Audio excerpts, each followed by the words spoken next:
Estamos começando agora a live do Centro de Carcinomatose Peritoneal.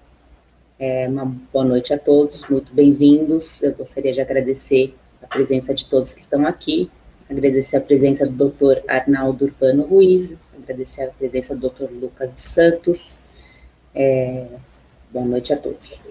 Eu sou a Mônica Cux, eu sou jornalista, eu vou estar aqui mediando esse bate-papo sobre câncer gástrico e carcinomatose peritoneal. Então, eu vou pedir, para a gente já começar essa conversa, eu vou pedir primeiro para o doutor Arnaldo se apresentar, contar um pouquinho sobre quem é o doutor Arnaldo Urbano Ruiz, principalmente para quem está vindo aqui pela primeira vez. Boa noite, doutor Arnaldo, seja bem-vindo. Obrigado, Mônica, boa noite. Mônica, boa noite, Lucas, boa noite para todo mundo que está nos assistindo. O objetivo dessa live, a gente do nosso Centro de Carcinomatose Peritoneal, a gente tenta trazer um assunto que é um assunto complicado, que é um assunto, às vezes, que as pessoas têm muita dúvida, é um assunto que é uma área muito específica, a gente tende a trazer esses assuntos divididos por módulos, para que a gente possa popularizar e tentar tornar uma coisa que, às vezes, é um linguajar meio difícil, em termos muito médicos, tornar isso viável para que as pessoas que não são médicas, que queiram saber um pouco sobre o tratamento dos tumores, elas possam ter acesso à informação, e a informação boa, a informação de qualidade. Eu sempre falo que quando a gente vai tratar um paciente, e esse paciente tem um tumor, tem um câncer, ele tem que ser tratado por uma equipe coesa, ele tem que ser tratado por profissionais que se dão bem, que trabalham juntos. É que nem um time de futebol que está acostumado a jogar junto. Se esse time faz jogar junto e está bem acostumado, a chance de ganhar a partida é grande. E assim tem que ser com os médicos. Se os médicos têm um entrosamento, se os médicos estão acostumados a tratar os pacientes e têm um bom contato, a chance do tratamento dar certo e o paciente ir bem é muito maior. Por isso que a gente tem que trabalhar com pessoas que a gente confia e tem que trabalhar num esquema multiprofissional. Hoje, em oncologia, é muito difícil um cirurgião trabalhar sozinho, um oncologista clínico trabalhar sozinho. Normalmente, a gente faz um time, nesse time a gente soma radioterapeutas, que hoje eu não pude chamar radioterapeuta, é um assunto mais para oncologia clínica e cirurgia, mas, enfim, a gente soma também os médicos que estão na UTI, quando os pacientes são operados, as enfermeiras, os fisioterapeutas, ou seja, todo o time para que o paciente possa ser bem cuidado. Então, o objetivo da live é tentar democratizar alguns assuntos, algumas dúvidas que as pessoas têm, porque são doenças muito, muito graves, muito difíceis de serem tratadas, e tentar deixar isso da maneira mais clara possível. E como eu falei que tem que ser um time, eu trouxe uma pessoa que a gente trabalha junto já há muito tempo, que é um grande oncologista clínico, uma pessoa que eu confio plenamente, que é o Dr. Lucas Santos. O Lucas Santos, ele é um oncologista clínico, ele é titular do Hospital Beneficência Portuguesa do BP Mirante, ele tem uma grande experiência com o tratamento dos pacientes oncológicos, e eu tenho, o prazer de poder trabalhar com o Lucas. A gente tem a facilidade de um ligar para o outro, a gente conversa, a gente também tem uma reunião uma vez por semana que a gente discute os casos, uma reunião em que outros médicos participam, de forma que a gente tenta dar o melhor tratamento possível e tenta fazer um tratamento humanizado. A nossa função, além de cuidar do paciente, de tratar da melhor maneira possível, é tratar de uma maneira ética, de uma maneira competente e, ao mesmo tempo, acolher o paciente. O paciente, no momento difícil, a família também, um diagnóstico tão difícil, um diagnóstico pesado, não adianta só o médico ser extremamente competente. Isso é o mínimo que se espera do médico. O mais importante é que ele seja extremamente competente e que ele seja carinhoso, que ele acolha o paciente, acolha a família. Isso que a gente tenta fazer, né, Lucas? E é isso. Para quem não me conhece, eu sou um cirurgião geral e oncológico. Eu me dedico ao tratamento das doenças do peritônio, aos tumores do aparelho digestivo, aos tumores ginecológicos também. Então, essa era uma introdução.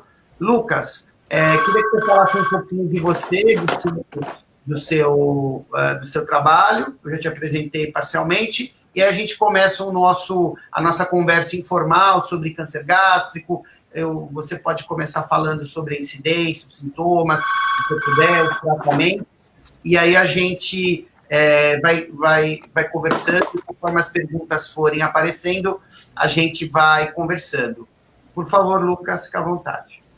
Perfeito. Muito obrigado, Arnaldo. Arnaldo, além de um grande profissional, é um colega, é um amigo e, enfim, ele é uma pessoa bastante importante nesse meio dos tumores do aparelho digestivo e do peritônio. Obrigado, Mônica, pela organização, pela mediação. Acho que primeira coisa, eu quero frisar o que o Arnaldo comentou sobre o tratamento ser um tratamento multidisciplinar, né? Não se cuida de paciente sozinho, a gente precisa de um time, né? E aqui a gente pode citar, e certamente eu vou me esquecer de alguns, mas a gente pode citar o colega da radioterapia, o colega da imagem, que vê os laudos, né? Eventualmente o radiologista, o médico nuclear, o endoscopista, que é quem faz a biópsia para fazer o diagnóstico, os profissionais não médicos diversos, físio, fono, psicologia, nutrição. A gente sabe que muitos desses pacientes padecem de transtorno nutricional no princípio do tratamento, então isso precisa ser levado em conta. No aspecto do perioperatório, o anestesista, o intensivista, assim, é um time. Se você não escolher bem as peças do seu time, você pode ficar às vezes com a defesa sem estar organizado, e a gente pode, às vezes, tomar gol desnecessário. Então, acho que eu gosto dessa forma de entender o time multiprofissional como uma equipe de futebol. Muitas das vezes são vários profissionais ao mesmo tempo. E o câncer gástrico, ele é um desafio, né? Ele já foi a neoplasia mais incidente do mundo e a neoplasia que mais dizimava pessoas, isso de 70 a 100 anos atrás, aproximadamente. Alguns fatores fizeram com que o câncer do estômago ele ganhasse uma redução drástica da incidência. Talvez um dos principais fatores seja a disseminação da refrigeração. Então, o refrigerador, aquele que você tem em casa, que ajuda a conservar seu alimento, te faz comer menos comida estragada, e a gente consegue, com isso, reduzir a incidência do câncer de estômago, né? Mas a gente sabe que quando a gente fala de câncer de estômago, a gente não está falando de uma doença só. Na verdade, a gente tem caminhado para o entendimento de que são diversas doenças com características diferentes, né? O câncer do estômago com uma posição mais proximal, ou seja, mais próximo do esôfago.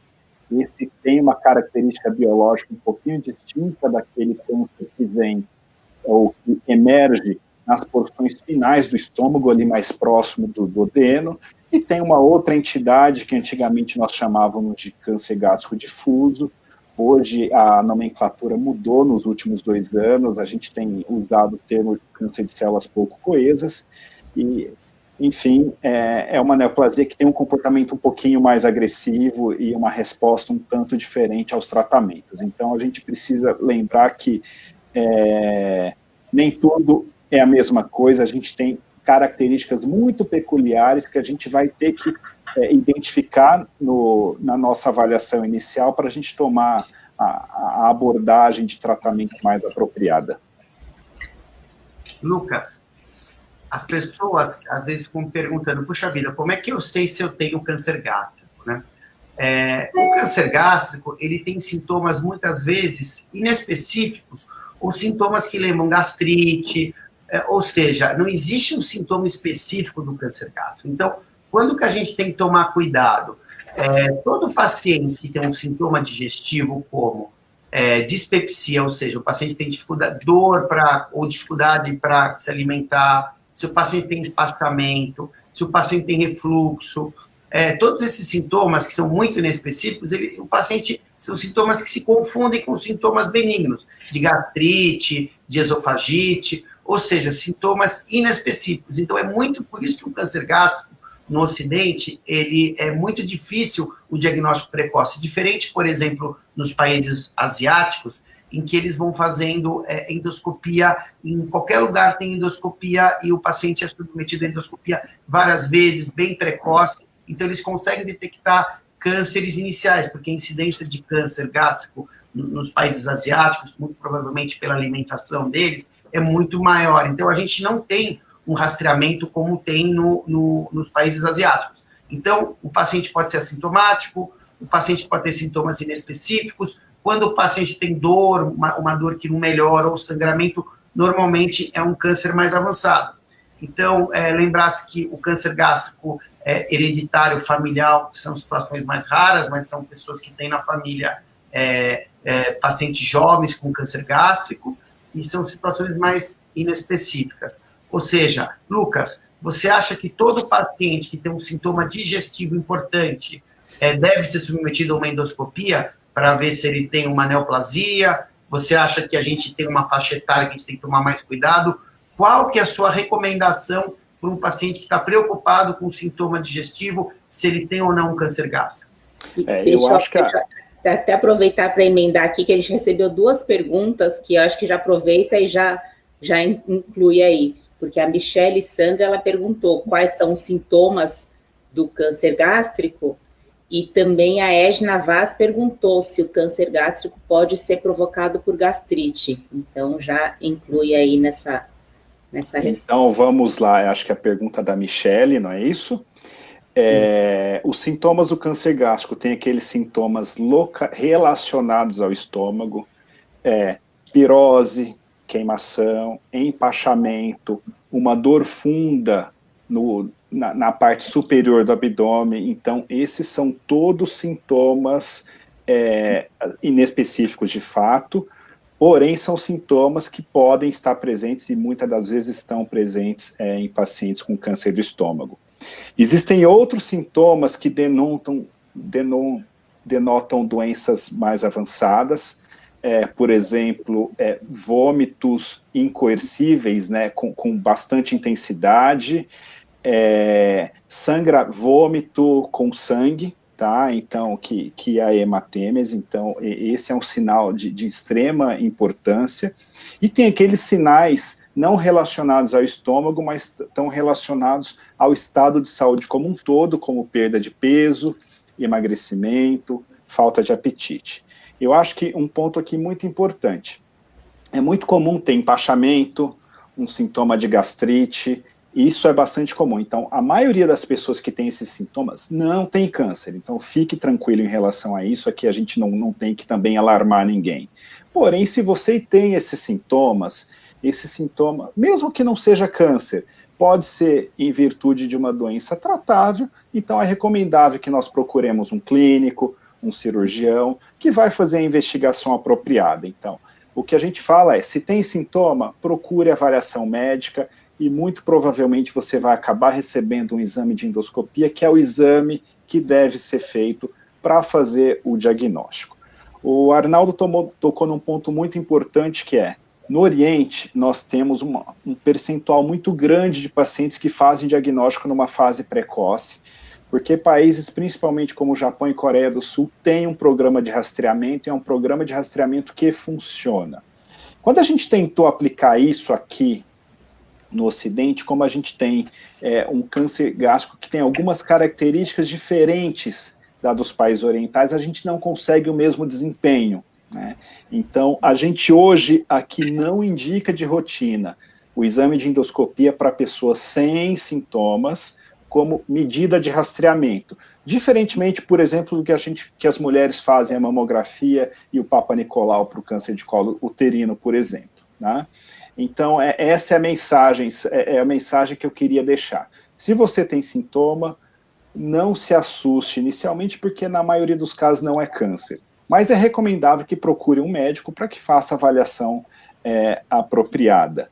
E a segunda pergunta é se gastrite causa câncer. Na verdade, a gastrite e o câncer dividem um sintoma comum, que é a dor, o desconforto abdominal, mas normalmente elas não estão relacionadas do ponto de vista causal. Claro que existem algumas situações muito específicas em que uma gastrite, por exemplo, atrófica, pode levar ao desenvolvimento de alguns tipos de neoplasia, mas isso é exceção. Então, de forma geral, a relação da gastrite com câncer do estômago se dá em eles dividirem sintomas semelhantes, determinados tipos de sintomas de forma semelhante. Essa é uma grande, como o Lucas falou, a grande, assim, as pessoas muitas vezes, hoje em dia existe com toda A gente dá, é óbvio que todo mundo, não digo que tem uma cancerofobia, mas a gente sabe que viver é cancerígeno, a gente está exposto à poluição, a gente está exposto a tantos agentes cancerígenos, e a gente tem que tentar levar a vida mais saudável possível para evitar ter câncer. Mas esse Oi, desculpa. Desculpa te interromper, eu vou só pegar um gancho aqui, e isso é muito importante. Diversos fatores de risco vão contribuir para o seu risco de desenvolver determinadas patologias, determinados tipos de câncer. Mas existe um fator de risco não modificável, que é o envelhecimento. Nós estamos ficando mais velhos, nós estamos vivendo cada vez mais. Eu me lembro, alguns anos atrás, a gente viu uma pessoa de 60 e poucos anos, era idoso. E hoje a gente vê no consultório pessoas de 85, essa semana eu atendi um paciente de 91 anos que está clinicamente super bem, e até 2 anos atrás ele jogava tênis, deixou de jogar por um problema no joelho. Então, para a gente ter uma ideia que o envelhecimento é um fator bastante importante para o aparecimento de câncer, a gente tem que cuidar da nossa saúde, porque lembrar que essa carcaça que a gente está usando aqui, ela tem que durar muitos anos. Lucas, só um ganchinho também, eu acho que tem um paciente me assistindo, não sei se ele está assistindo, eu divulguei para ele, eu operei ele há 4 anos atrás, ele tinha 82 anos, e ele tinha um câncer gástrico, mas ele não tinha carcinomatose, era um câncer gástrico, a gente fez para ele cirurgia, os linfonodos eram negativos, ele não precisou fazer quimioterapia, era um T2N0, 82 anos, e hoje ele está com 86 anos, ele não teve recidiva. Então, só para corroborar, para o que você disse é verdade. Você vê, com 82 anos, câncer gástrico, eu operei o paciente, faz 4 anos, ele está ótimo. Eu vi recentemente, eu até divulguei para ele a live para ver se ele quiser, não sei se ele está assistindo a gente. Mas, assim, o mais importante é que o médico, então, em resumo, os sintomas são inespecíficos, a gente não tem que ter medo que a maioria das vezes esse sintoma é um sintoma relacionado à doença benigna, e no exame físico, por isso que é importante procurar um médico, no exame físico o médico pode se deparar com alguns sinais do exame físico que podem falar que o paciente já tem um tumor, para tumores avançados, como, por exemplo, uma bolinha palpável na região supraclavicular, uma bolinha palpável na axila, eventualmente uma bolinha no umbigo, uma barriga d'água, ascite, isso tudo num paciente com câncer gástrico são sinais de que a doença já é um pouco mais avançada. Agora, a gente já conversou um pouquinho sobre sinais e sintomas, o recado que fica é que esses sintomas, em geral, são sintomas de gastrite, de doença benigna, não é para a gente sair daqui preocupado, mas que se esses sintomas perdurarem, vale a pena procurar um profissional que vai te examinar e você muito provavelmente vai fazer uma endoscopia. Não existe diagnóstico de tumor sem biópsia, por isso que é importante o endoscopista, que vai fazer uma biópsia adequada, e confirmado o diagnóstico de um adenocarcinoma, um tumor do estômago, Lucas, o paciente está com tumor gástrico. Quais são os exames ideais, além da história, o exame físico, o médico examinar o paciente, quais são os exames que a gente pede para ajudar a saber como que essa doença está, o quão está avançado ou não essa doença? Tomografia, exames de sangue, para as pessoas saberem quais são os mínimos exames que a gente tem que pedir para esses pacientes. Então, essa é uma pergunta muito importante, né? Eu quero aqui começar com a endoscopia, porque a endoscopia, para quem não sabe, é aquele exame que você coloca um tubo pela boca, que passa pela garganta, esôfago, e ele chega na câmara gástrica, a gente está vendo o estômago de dentro, pelo lado de dentro. E esse exame ele tem que ser bem feito, e muitas das vezes ele já nos permite identificar algumas situações específicas, né? Se a lesão tumoral ela é uma lesão ampla ou é uma lesão menor, mais restrita, se ela forma úlcera ou não, se ela tem sangramento ou não, se ela tem relação anatômica com outras estruturas, porque às vezes essas lesões podem ter um volume grande e estar em contato com outras estruturas ali próximas da região do estômago, isso é importante, e a endoscopia pode nos dar uma pista em relação a isso, né? E principalmente existe um tipo de câncer que o endoscopista precisa estar muito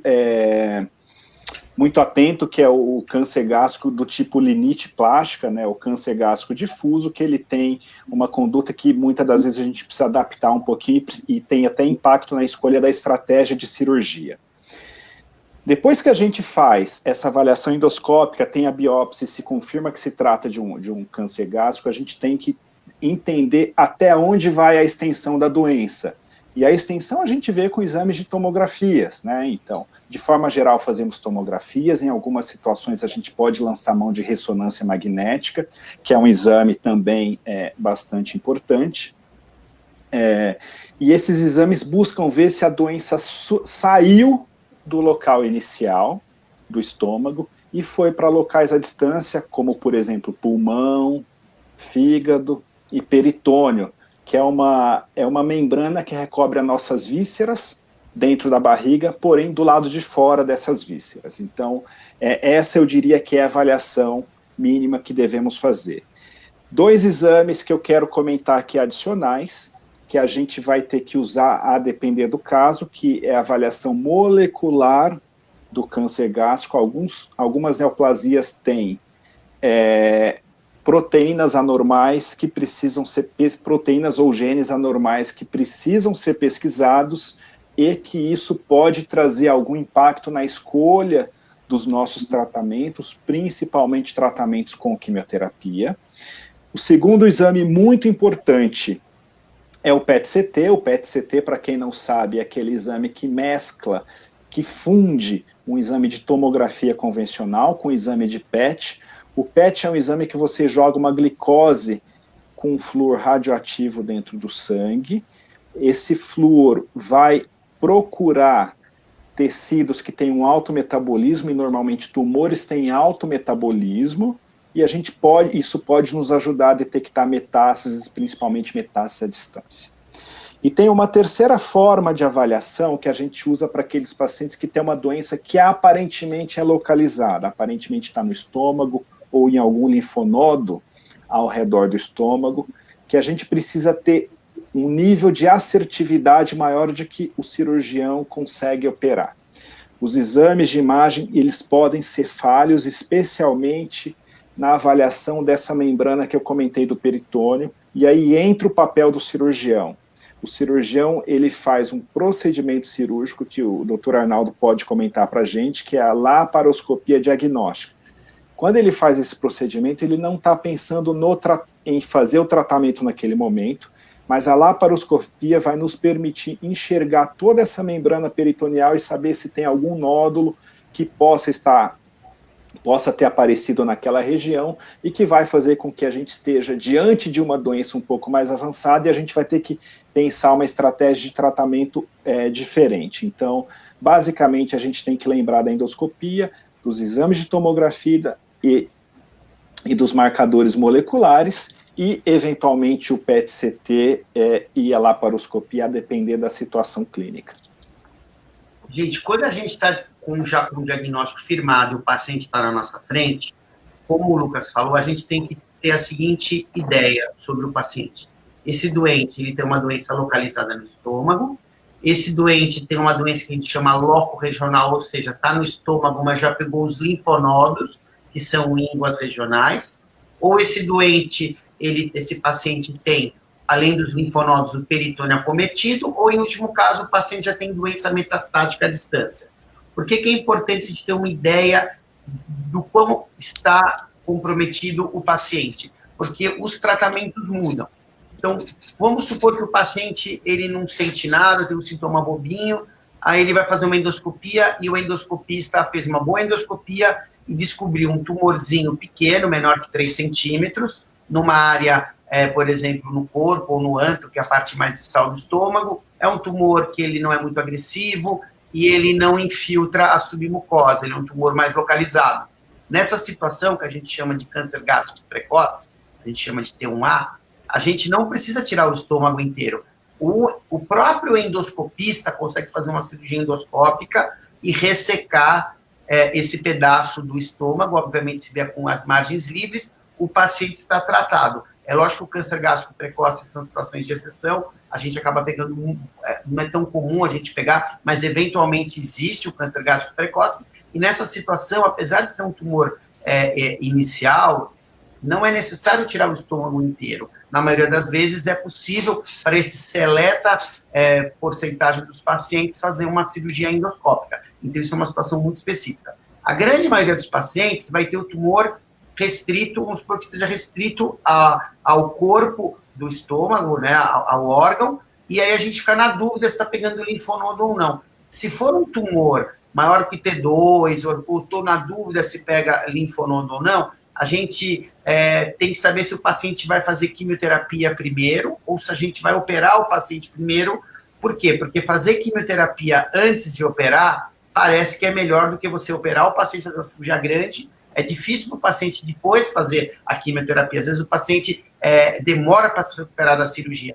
Então, por isso que a gente sempre, quando está com o paciente, a gente conversa, a gente faz uma discussão, eu sempre converso com o Lucas e a gente vai tomar a decisão, olha, esse caso nós vamos começar com quimioterapia, ou esse caso eu vou operar primeiro, ou esse caso vai fazer um tratamento endoscópico. Por isso que é importante o time estar junto para tomar a melhor decisão. Às vezes, mesmo com todos esses exames, a gente fica com dúvida. Então, nesses casos, existe uma endoscopia chamada ecoendoscopia, é um ultrassom endoscópico, que às vezes eu estou na dúvida se eu vou operar primariamente o paciente, e eu falo, puxa vida, se eu for operar e ele for precisar de quimioterapia depois, pode ser que ele tenha dificuldade em fazer a quimioterapia. Então, a gente lança em algumas situações o uso da ecoendoscopia para decidir se o paciente vai fazer quimioterapia antes ou se eu vou operar o paciente primeiro.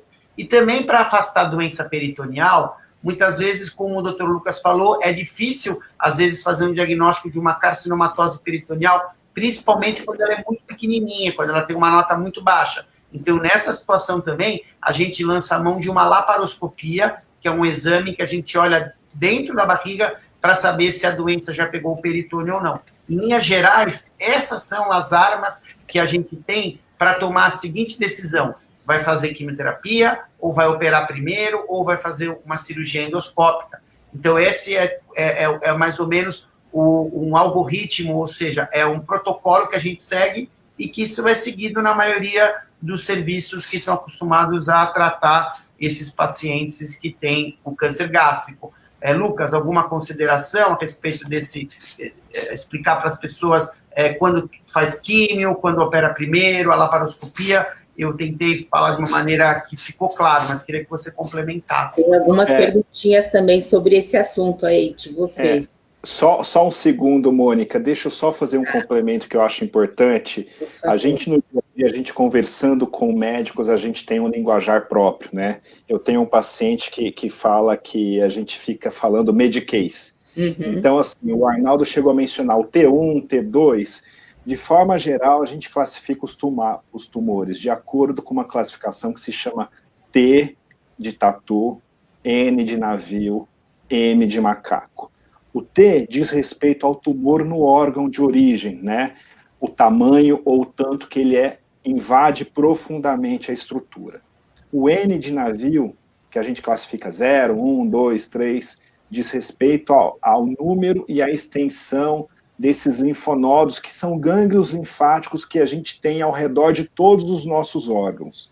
E o M de macaco diz respeito à metástase. Alguns pacientes, infelizmente, na apresentação do quadro, já tem uma doença mais avançada, algum nódulo, por exemplo, no fígado, ou no peritônio, ou no pulmão, órgãos à distância, que a gente considera. Então, nesse sentido, a gente classifica o paciente de acordo com a classificação M. Então, é muito comum, se você for passar por uma avaliação e tiver um diagnóstico por câncer, muitas das vezes você vai receber um diagnóstico e essa classificação associada, e essa classificação, como o Arnaldo muito bem frisou, é ela que vai nos dar a diretriz de para que caminho que nós vamos. Começamos com cirurgia, começamos com quimioterapia, ela vai nos permitir tomar essas decisões de cuidado. Outro exame que a gente usa também são os marcadores tumorais. O que é o marcador tumoral? É um exame de sangue que dá um número. No caso do câncer gástrico, a gente costuma usar o CA19-9, a gente pode usar o CEA e o CA125, que se eles estiverem muito alterados, eles falam a favor do paciente ter uma doença avançada ou ter uma doença peritoneal, que é um exame simples também, que a gente acaba lançando mão para ajudar a tomar a decisão. Quando a gente vai operar o paciente e a gente vai fazer uma gastrectomia, ela pode ser feita através de um corte na barriga, através de laparoscopia ou através de cirurgia robótica. qualquer uma das 3 vias, ela tem que ser feita de uma maneira que o médico tem que fazer a cirurgia com qualidade, ele tem que fazer a cirurgia com margens livres, e ele tem que fazer uma linfadenectomia D2. O que é uma linfadenectomia D2? Ele tem que limpar algumas ínguas, alguns linfonodos que estão em volta do estômago, um pouquinho mais distantes do estômago, que são os principais ínguas que o tumor pode ter drenado e pode ter metástase. Por isso que é importante a qualidade da cirurgia. Então, a gente tem que tirar, no mínimo, 15 linfonodos, mas, idealmente, acima de 25 linfonodos. A gente sabe que, às vezes, o patologista, dependendo do laboratório, pode não contar adequadamente, mas, enfim, um cirurgião que está acostumado a fazer a gastrectomia, ele vai se esforçar para fazer uma linfadenectomia D2, que essa linfadenectomia que ele vai ser um pouco mais caprichado, vai tirar mais linfonodos, mas isso tem impacto no tratamento do paciente. E agora, Lucas, eu queria que você comentasse sobre o papel da quimioterapia e se existe papel para imunoterapia ou para terapia-alvo nos pacientes com câncer gástrico. Então, perfeito, ótima pergunta. Mônica, tem alguma pergunta do pessoal antes que tenha um pouco mais a ver com o que a gente já comentou? Tem uma aqui do Breno Cantizano, que eu acho que até já foi respondida agora, que ele pergunta se é realizada a procura de marcadores específicos para o câncer gástrico. Então, isso acho que já foi respondido, né? Só para pegar um gancho, a gente vai ver no futuro próximo, isso ainda não está validado para o uso corrente, mas a gente vai, no futuro próximo, a gente vai usar tecnologia de genômica para fazer essas avaliações, e provavelmente essas tecnologias vão suplantar em muito esses marcadores que o Arnaldo acabou de comentar, que funciona mais ou menos assim, né? A gente pode usar isso em diversas situações, mas uma situação bastante interessante é, você opera o tumor e, na situação em que você operou, você faz um teste para entender quais são as mutações que aquele tumor tem e você procura no sangue do paciente essas mutações. Se você não encontrar, isso pode indicar que o paciente tem um risco menor de recorrência, ou seja, um risco maior de estar curado, e muitas das vezes a gente pode se abster de oferecer um tratamento pós-operatório, qualquer que seja. Então, eu acho que num futuro próximo a gente vai estar vendo isso, só para pegar um gancho. Nesse sentido, é sempre importante procurar um profissional que tenha experiência e que esteja antenado a essas novidades, porque, entenda, as novidades vêm de forma avassaladora, né? Se você fica distraído, você perde informação importante. Acho que o Arnaldo está balançando a cabeça e concorda comigo.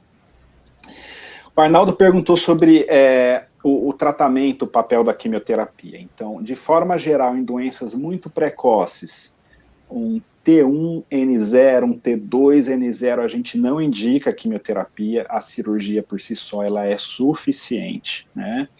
Em pacientes que têm uma doença um pouco mais avançada, mas ainda sem metástase, a quimioterapia ela tem sido indicada de rotina, desde que o paciente tenha condições para receber, e em determinadas situações a quimioterapia ela deve até ser oferecida preferencialmente antes do tratamento cirúrgico. E nessa situação eu queria só deixar um grupo que na verdade a maioria dos nossos pacientes são pacientes que têm gânglios ao redor do órgão comprometido, ao redor do estômago. Esses pacientes deveriam ser submetidos preferencialmente a um tratamento com quimioterapia antes da cirurgia. Tá? E naqueles pacientes que têm, infelizmente, a doença metastática, aí o tratamento que deve ser feito inicial, de forma geral, é o tratamento com quimioterapia, e tem diversos protocolos. A imunoterapia, eu não sei se todos que estão nos assistindo têm algum conhecimento, ela tem trazido uma revolução no cuidado de muitas doenças oncológicas, e ela parte do princípio que você faz um remédio que não vai matar o tumor propriamente dito, mas você faz um remédio que vai estimular o seu sistema imune, as suas próprias defesas do organismo, e as suas defesas, então, vão tentar combater o câncer. A imunoterapia está muito bem indicada ela ainda não tem teste suficiente para a gente indicar para doença precoce. Então, aqui, quando a gente fala de imunoterapia, a gente está pensando de doença avançada, doença metastática, e nessa situação ela está muito bem indicada para um percentual de até uns 5, 10%, que tem uma característica que se chama instabilidade de microsatélites. Então, esses pacientes devem preferencialmente receber imunoterapia, e nos parece que ela é, inclusive, superior, de acordo com os estudos mais recentes. Então, a imunoterapia nessa situação, ela é superior do que a quimioterapia convencional. Então, existe um subgrupo que, sim, se beneficia bastante da imunoterapia. No Brasil, a imunoterapia ainda não está aprovada nesse cenário, né? Se a gente olhar na bula dos imunoterápicos, você não vai ver essa situação de aprovado para tratamento de instabilidade microsatélite, mas ele está aprovado em algumas situações em que o câncer já falhou a quimioterapia prévia, e existe a expressão de uma proteína que se chama PDL1, que ela tem que ser medida através de uma técnica de imunistoquímica. Nessa situação, o tratamento ele pode ter benefício, né? Não são todos os pacientes que vão de fato ter benefício, mas o benefício não é tão grande quanto esses pacientes que têm essa característica que eu mencionei de instabilidade microsatélite. Então, se alguém que tem câncer do estômago metastático e tiver em acompanhamento, vale a pena conversar com o seu médico, com o seu oncologista sobre essa característica, se ela já foi pesquisada. Outra coisa que eu queria comentar também é que quando o oncologista ele vai indicar uma quimioterapia, ele se baseia muitas vezes na biópsia da cirurgia que o médico fez. Por isso que é importante que o médico faça o cirurgião faça uma cirurgia adequada, que tire um número adequado de linfonodos, porque senão o oncologista clínico recebe o anátomo patológico, que é a biópsia, e fala lá, olha, adenocarcinoma gástrico, margens livres, 4 linfonodos negativos, mas 4 é muito pouco. Será que sobrou doença dentro da barriga do paciente? Ou seja, isso tudo são situações que a gente às vezes vive, que isso dificulta a tomada de decisão, e às vezes o paciente até acaba recebendo quimioterapia, às vezes, na dúvida, acaba recebendo uma quimioterapia porque não foi uma cirurgia estadiadora adequada. Então, isso que a gente comentou até agora foi um panorama geral de como a gente cuida desses pacientes com câncer gástrico. E, infelizmente, às vezes os pacientes já têm uma doença avançada, com já disseminação peritoneal, que é um tipo de metástase, e às vezes o paciente tem doença no fígado, doença no pulmão. Existe um subgrupo de pacientes que eles têm a carcinomatose peritoneal com o câncer gástrico. A gente sabe que a carcinomatose peritoneal, como o Lucas já falou, é quando a gente tem a disseminação no peritônio, que é a membrana interna que reveste a maioria dos órgãos dentro da barriga e que reveste internamente a parede do abdômen também. A exceção, alguns órgãos não têm peritônio, mas são poucos, são exceções. E esse peritônio, ele funciona por quê? Porque as vísceras, elas têm uma certa mobilidade uma com a outra. O peritônio, essa membrana, produz um líquidozinho que é como se fosse um lubrificante. Isso tudo evita que exista atrito entre os órgãos internos. Quando a gente, por exemplo, digere o alimento, o estômago se distende, o intestino, depois, quando o alimento passa para o intestino ele se movimenta. E para que isso tudo ocorra de maneira sincrônica, de maneira sem ter interferências, é importante que os órgãos deslizem uns com os outros. Por isso que existe o peritônio e tudo isso. Às vezes, a doença ela escapa do órgão e dá a carcinomatose. Vários locais são... A carcinomatose pode começar em órgãos intraabdominais, como, por exemplo, apêndice, cólon, estômago, pâncreas, ovário, mas pode começar também em doenças que são fora da cavidade abdominal. Por exemplo, câncer de mama pode dar carcinomatose peritoneal. Então, no caso do câncer gástrico, o câncer gástrico, por ser um tumor muito agressivo, quando o paciente desenvolve carcinomatose peritoneal, essa carcinomatose, ela normalmente indica que o paciente tem um quadro mais avançado.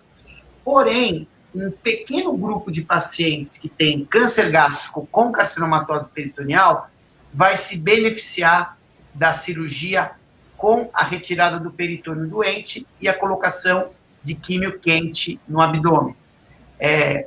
Para que a gente possa selecionar esses pacientes, o médico ele tem que ter muito critério. Não é qualquer paciente que tem câncer gástrico com doença no peritônio que vai conseguir fazer o tratamento. É importante que sejam pacientes mais jovens, que sejam pacientes que tenham bom performance status, ou seja, pacientes que aguentem uma cirurgia grande, que aguentem a quimioterapia. Em linhas gerais, quando o paciente já tem linfonodo acometido e o Dr. Lucas fala, olha, vamos começar com quimioterapia, e é um tumor T2 para T3 com linfonodo, no mínimo vai um T2, T3 com linfonodo, preferencialmente um T3 ou enfim, um tumor maiorzinho, a gente fica na dúvida, será que tem carcinomatose? Então, aí a gente põe o laparoscópio, a gente vai olhar, e tem uma maneira de pôr os portais, que são os furinhos que a gente faz, pensando numa cirurgia no futuro, a gente tende a colocar todos na linha média do abdômen, os portais, e a gente vai ver se o paciente tem carcinomatose ou não. Se o paciente não tem carcinomatose, o paciente não é M1, ou seja, não tem metástase peritoneal, vai fazer a quimioterapia, depois vai ser reestadiado e o paciente vai ser operado. No caso da carcinomatose peritoneal, a gente sabe que a gente tem que dar uma nota para essa carcinomatose. Então, se o paciente tiver uma nota preferencialmente até 6, se a gente for ser um pouquinho mais liberal, até 9, para um paciente muito jovem, em situações muito especiais, a gente faz quimioterapia primeiro e depois a gente opera o paciente, faz a gastrectomia, tira os linfonodos e faz a peritoniectomia colocando químio quente na barriga. A mensagem que tem que ficar aqui é que a carcinomatose gástrica é uma doença muito grave e que poucos pacientes vão se beneficiar do tratamento cirúrgico.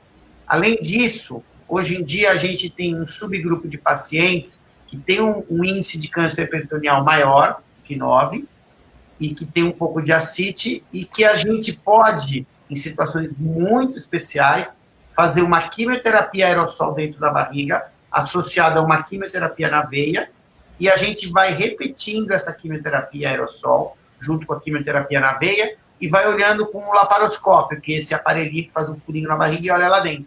Se o paciente tiver uma resposta muito boa, eventualmente a gente pode converter esse paciente para fazer uma cirurgia citoredutora com quimioterapia hipertérmica. Então, sempre que a gente se depara com carcinomatose peritoneal, o médico tem que saber aonde começou a doença. Não adianta, e dependendo do órgão que começou, vai ser uma forma de tratamento. No caso do câncer gástrico, a nota que varia de 0 a 39, a gente dá uma nota máxima 9. O ideal seria até 6. E aí, com essa, se o paciente tiver uma nota no máximo até 9, e o paciente for jovem, não tiver doenças graves, a gente pode fazer uma cirurgia associado com químio quente. Só que esse paciente ele é submetido previamente a uma quimioterapia na veia, e se o paciente tiver um índice um pouquinho maior, a gente pode também associar a PIPAC, que é esse desodorante que a gente coloca dentro de um desodorante, é uma quimio spray aerossol que você coloca também por laparoscopia no abdômen. Tudo isso para tentar converter um paciente com uma doença grave num caso cirúrgico, com ressecção, para que o paciente tenha sobrevidas melhores e possa ter um desfecho, um resultado melhor.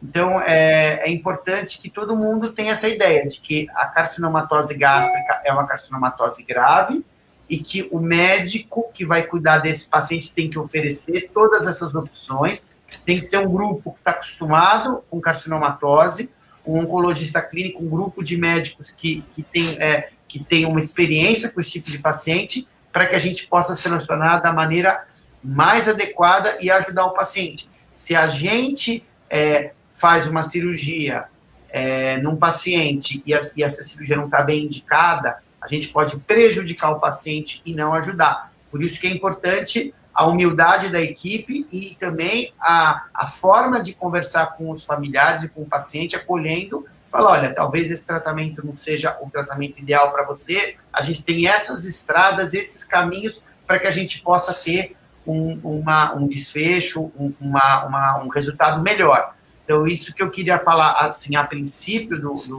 da carcinomatose gástrica, e queria que o Lucas comentasse um pouquinho sobre a carcinomatose de origem gástrica. Lucas, por favor. É até difícil comentar depois do Arnaldo, porque ele quase que esgotou o tema, né? Mas algumas coisas de forma geral.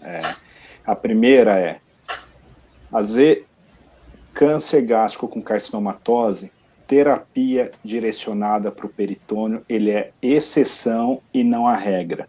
Arnaldo falou muito bem de algumas condições que precisam estar presentes. O volume de doença no peritônio tem que ser baixo, o Arnaldo comentou a nota, né, até 6, eventualmente até 9. Não deve existir nenhum foco de doença extraabdominal, por exemplo, uma metástase no pulmão, ou, eventualmente, uma metástase no fígado. Lembrando que, das doenças que causam carcinomatose peritoneal, talvez o câncer do estômago seja aquele que menos se beneficie da terapia direcionada para o peritônio, da citorredução, quando a gente compara com câncer de ovário, quando a gente compara com câncer coloretal, quando a gente compara com alguns tumores do apêndice. Então, tem que lembrar disso. Então, são casos bastante selecionados. O segundo aspecto, que é o aspecto evolutivo. Nesses casos, habitualmente, a gente começa com quimioterapia e é mandatório que a quimioterapia controle a doença. Porque se você começa a quimioterapia e mesmo assim a doença está crescendo, talvez aquele não seja um paciente bom para você submetê-lo a esse tipo de tratamento. Tá? Então eu acho que... Eu queria só fazer esse complemento, Arnaldo, mas você não deixou muita coisa para eu falar, né? Existem outras situações de tratamento direcionado contra o peritônio, que é a quimioterapia intraperitoneal. Então, isso não é vinculado à cirurgia, você coloca um catéter, que é um canudinho mais ou menos, assim, para todo mundo entender, que você joga a quimioterapia sem estar aquecida lá dentro, e você troca de tempos em tempos. Essa é uma medida que os asiáticos têm alguma experiência, mas a gente não tem dados de qualidade para indicar isso de forma rotineira. E existe uma terceira técnica, que o Arnaldo pode explicar melhor, que alguns pacientes já com doença mais avançada, em que não é possível oferecer um tratamento mais adequado, e eles estão com a carcinomatose formando muito líquido, formando o que a gente chama de ascite, com necessidade de ficar espetando a barriga para retirar líquido com bastante frequência. Alguns desses pacientes podem se beneficiar de você jogar uma quimioterapia aerossolizada dentro da barriga. Então, essa é uma outra tecnologia, também não é para todo mundo lembrar disso, são casos de exceção, porém, a gente precisa estar lembrando dessa possibilidade, né? Eu acho que é isso, Arnaldo. Quando a gente fala de carcinomatose por câncer gástrico, essa é uma medida de exceção, mas a gente precisa sempre ter um cirurgião experiente para a gente discutir esses casos, porque senão a gente não consegue avançar muito, né? Eu diria que a quimioterapia sozinha para o peritônio, ela tem um desempenho muito ruim. Normalmente a gente precisa do bisturi para estar ajudando os pacientes mais do que a própria quimioterapia. Lucas, tem 3 situações que a gente vem aqui no consultório, eu recebo pacientes, às vezes, que vem com as seguintes situações clínicas. O paciente fez uma gastrectomia com ou sem químio antes, e na biópsia da gastrectomia tem lá uma carcinomatose peritoneal, um aumento acometido. Ou seja, esse paciente talvez deveria ter sido feito uma laparoscopia no começo, aí seria sido diagnosticado, idealmente, a carcinomatose, ele teria feito, o médico teria dado uma nota, ele teria feito a quimioterapia neoadjuvante, e se fosse um paciente jovem, com ICP baixo, ele teria recebido uma cirurgia citorredutora com HIPEC, ou não teria operado, deixaria a cirurgia eventualmente com uma complicação, como obstrução, com sangramento. Mas a gente recebe paciente assim, e o paciente vem, puxa, olha, foi uma surpresa, o médico achou uma carcinomatose quando foi fazer a gastrectomia. Uma outra situação que a gente se depara bastante é o paciente que fez uma gastrectomia, foi tudo bem, e depois de um tempo ele desenvolve a carcinomatose depois da gastrectomia, né? Que é uma situação muito mais grave do que quando a gente detecta a carcinomatose antes de tirar o estômago. Então, nessa situação, é muito difícil a gente conseguir fazer uma cirurgia redutora com HIPEC. Normalmente, o paciente já vem com ICP mais alto, o paciente já tem uma reconstrução do aparelho digestivo, é muito difícil você reconstruir em cima, e a gente não consegue, nessas situações, indicar uma cirurgia citoredutora com quimio hipertérmica. Eu vejo muitos pacientes que vêm atrás da gente, com uma opinião, e o paciente fez a gastrectomia e desenvolveu uma carcinomatose tempos depois. Essa situação não é uma situação ideal para a gente oferecer a quimio hipertérmica.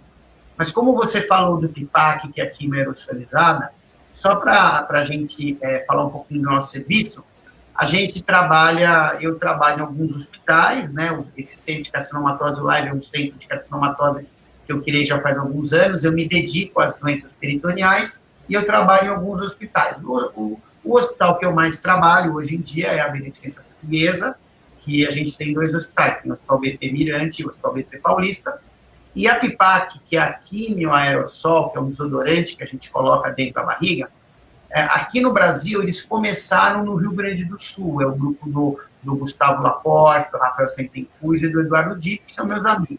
E a primeira quimioterapia aerossol, fora do Rio Grande do Sul, no Brasil e no estado de São Paulo, fomos nós que fizemos no BP Mirante, foi o primeiro caso fora de Porto Alegre, o segundo caso do Brasil. Então, a gente começou a nossa experiência com o PIPAC, eu tive a oportunidade de ir na Alemanha fazer um curso, depois eu fui em Porto Alegre, enfim, eu gosto, como a gente se dedica à doença peritoneal, a gente foi aprender a fazer PIPAC, a gente tem poucos casos ainda, a tendência é ter mais, o problema é que ainda não está no rol da ANS, então o paciente tem que arcar com o tratamento, mas enfim, o que é essa PIPAC? A gente coloca um quimioterápico spray, com uma pressão aumentada no abdômen da laparoscopia, e a gente consegue que o quimioterápico penetre mais profundamente, e com isso a gente consegue um tratamento melhor dessa carcinomatose. Então, quando que eu vou indicar PIPAC para câncer gástrico? Às vezes, ou para o paciente vem, às vezes, com barriga d'água com ascite, e toda hora tem que ficar colocando uma agulha e tirar líquido, porque o paciente fica com falta de ar, a barriga fica muito cheia. A PIPAC, nessa situação, ela palia a ascite. Então, a principal indicação da PIPAC é a paliação da ascite.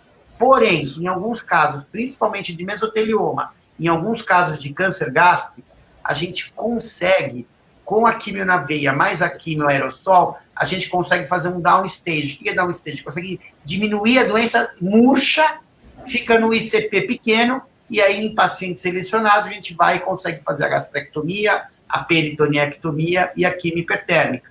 Então, existem, como a gente já tinha falado, situações que a gente consegue fazer uma terapia de conversão. O que é terapia de conversão? É quando eu consigo, através de quimio na veia, quimio intraperitoneal, o paciente tem uma resposta tão brilhante que eu consigo fazer uma cirurgia e com isso eu tento resgatar o paciente cirurgicamente.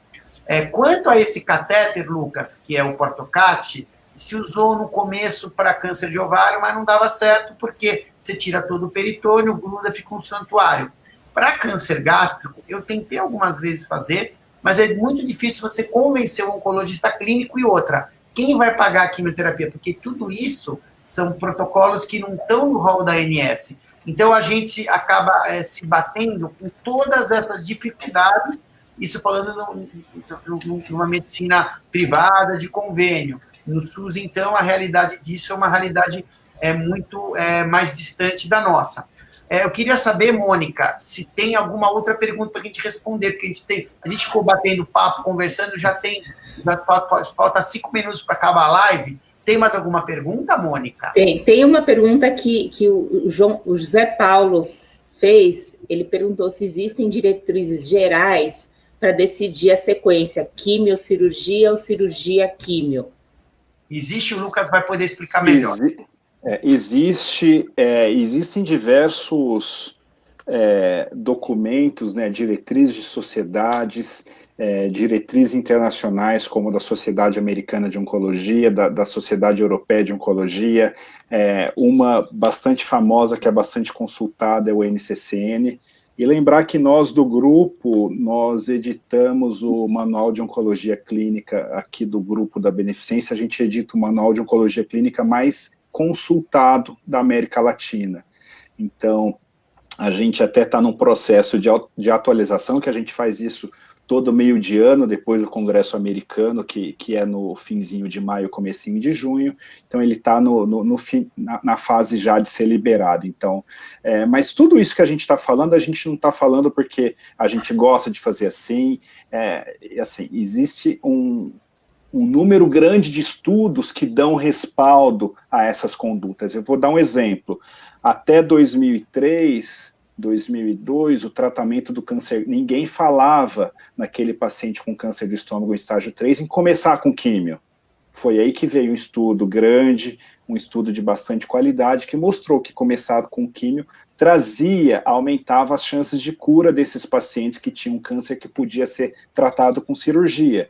Então, existe todo um respaldo de uma literatura, de uma experiência médica que nos permite tomar essas decisões nessas ordens que a gente chegou a mencionar, de químio, cirurgia, químio, cirurgia sozinho, químio sozinho. Então, tem critérios para a gente tomar essas decisões, sim. Tá. Também, o José Paulo também pergunta a opinião de vocês sobre as diretrizes de da endoscopia ser realizada em pacientes acima de 40 anos. Eu não sei se eu entendi muito bem a pergunta, mas eu acho que ele está se referindo a usar uma endoscopia para fazer o diagnóstico eventualmente de uma neoplasia apenas se o paciente tem sintomas, ele tem acima de 40 anos. Porque existe essa informação, quanto mais jovem o paciente imagina um paciente com dispepsia, com queimação. O paciente que tem 20 anos, muito dificilmente ele tem câncer. Um paciente com 45, 50, ele tem uma chance um pouco maior de essa dispepsia, essa queimação, ser um sintoma de um câncer. Então, de forma geral, se indica o exame para detecção precoce, não seria precoce, mas para detecção de câncer nessas situações, a depender da idade, né? Eu não gosto muito dessa diretriz, porque o que eu digo para vocês é o seguinte: eu tenho 20 anos, estou com uma queimação lascada, está atrapalhando o meu dia a dia, minha qualidade de vida está ruim. A endoscopia não é só para fazer diagnóstico de câncer, ela pode mostrar o que eu tenho e pode orientar o tratamento. Eu posso ter úlcera no estômago, eu posso ter infecção por Helicobacter pylori, que é uma bactéria que infecta o estômago e está relacionado a alguns casos de câncer. Então, eu acho que a gente tem que olhar, as diretrizes, elas servem para guias gerais, mas eu acho que a gente nunca deve se esquecer que na nossa frente tem um paciente, na nossa frente não tem um artigo de revista científica, na nossa frente não tem uma diretriz. A gente tem que tomar bastante cuidado com tudo isso. A gente cuida de gente, a gente não cuida de guidelines, de diretrizes. Sim. Lucas, também a gente avisar as pessoas que é óbvio que cigarro, tabagismo, etilismo, obesidade, tudo isso está associado com câncer gástrico, comer comida defumada em excesso, enfim, a gente tem comida que não está refrigerada adequadamente. Então, eu acho que os bons hábitos, e lógico que quem tem acesso a uma endoscopia e tem sintoma, como você mesmo disse, a endoscopia não é só para diagnóstico de câncer, e sim para tratar algumas outras doenças benignas. Como deu 20 horas, a gente gosta de ser pontual, eu queria muito agradecer ao Dr. Lucas Santos, a Mônica, a todo mundo que assistiu a gente. Espero que tenha sido útil para vocês. E a gente vai estar fazendo outras lives sobre carcinomatose. Eu quis frisar bastante sobre câncer gástrico como um todo, para mostrar para vocês que a carcinomatose do câncer gástrico é a exceção da exceção da exceção ao tratamento, mas que o tratamento com HIPEC e cirurgia, mas que a gente dispõe de muitas armas, imunoterapia, quimioterapia. Procure o seu médico, procure um centro que se dedica ao tratamento das doenças peritoneais, pessoas com experiência, para poder dar um bom tratamento para a pessoa que realmente está precisando numa situação tão delicada quanto um câncer gástrico, uma carcinomatose peritoneal. Então, como já deu 8 horas, eu queria encerrar e agradecer a presença de todos, como eu já havia dito. Muito obrigado, boa noite a todos, boa noite, Mônica, Lucas, muito obrigado. Muito obrigada. Muito obrigado. Tchau, tchau.